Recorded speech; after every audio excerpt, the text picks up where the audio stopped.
Hai, jumpa lagi di Jagat Review TV. Selamat menikmati informasi berita hari ini.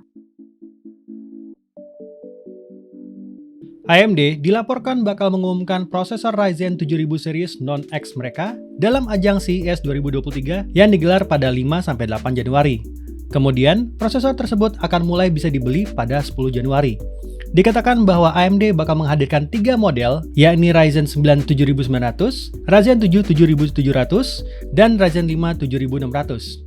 Ryzen 7000 seri sendiri sudah diumumkan sejak Agustus lalu, tapi baru SKU X alias varian tertinggi yang baru diluncurkan. Tentunya, SKU non-X adalah yang paling dinantikan oleh pengguna umum. Varian tersebut akan memiliki TDP 65W dibandingkan dengan ratusan watt pada X series.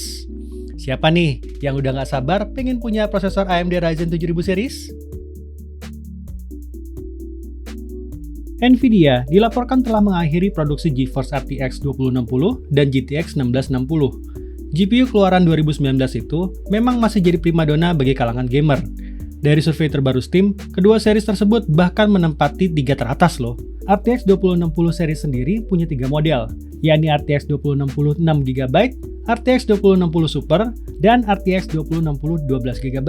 Sedangkan GTX 16 series ada GTX 1660, GTX 1660 Super, dan GTX 1660 Ti. Diketahui, Nvidia ingin mengganti strategi penjualan mereka dengan fokus ke produksi RTX 3000 series. Apalagi dengan adanya RTX 4000 series yang baru-baru ini dirilis. Yang cukup aneh adalah GTX 1650 dan GTX 1630 justru tak mendapat nasib yang sama. Namun, kemungkinan besar sih cepat atau lambat keduanya juga akan dipensiunkan ya. Bagaimana menurut kalian? Samsung Galaxy Z Flip 5 dikabarkan akan punya layar kedua dengan ukuran lebih besar dari generasi sebelumnya, yakni jadi 3 inci alih-alih berukuran 1,9 inci. Tidak hanya memperbesar layar keduanya, Samsung juga dilaporkan akan meningkatkan layar utamanya termasuk mekanisme Excel, sehingga bisa jadi generasi barunya tidak akan punya masalah di bagian Excel seperti kemarin-kemarin ya. Selain itu, diprediksi juga akan ada peningkatan dari segi kamera, dan tentu saja juga dari segi performa. Tapi, masih harus menunggu sampai tahun depan dulu untuk memastikan prediksi ini benar atau tidak ya.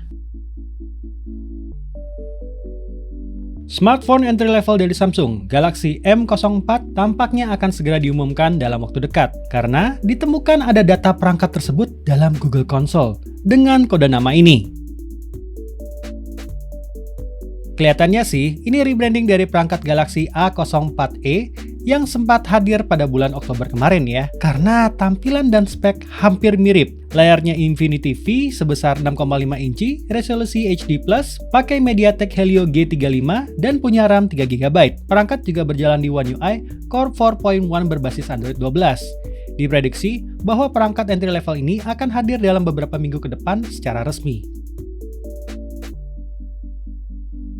Microsoft tampaknya bakal mengembalikan opsi untuk memilih icon shortcut search di taskbar setelah banyak diprotes oleh pengguna Windows 11. Hal tersebut terlihat dalam Windows 11 preview build terbaru 25252 yang dirilis ke Dev Channel. Nantinya akan ada 4 opsi yaitu no icon, search box, dan search button. Setelah Windows 11 dirilis, icon search di taskbar sering mengalami perubahan.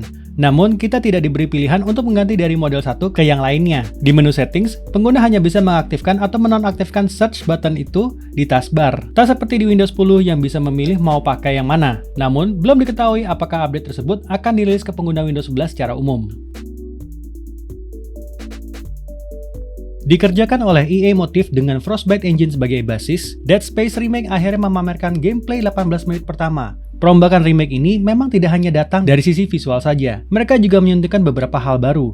Dari proses eksplorasi yang kini akan terasa lebih terhubung dari satu daerah ke daerah lain, hingga implementasi audio yang lebih detail dan menyeramkan. Dibanding dengan versi originalnya, ia sepertinya tak sulit untuk berdamaikan dengan rilis game-game AAA baru. Dead Space Remake ini sendiri rencananya akan dirilis pada tanggal 27 Januari 2023 mendatang untuk PlayStation 5, Xbox Series, dan tentu saja PC.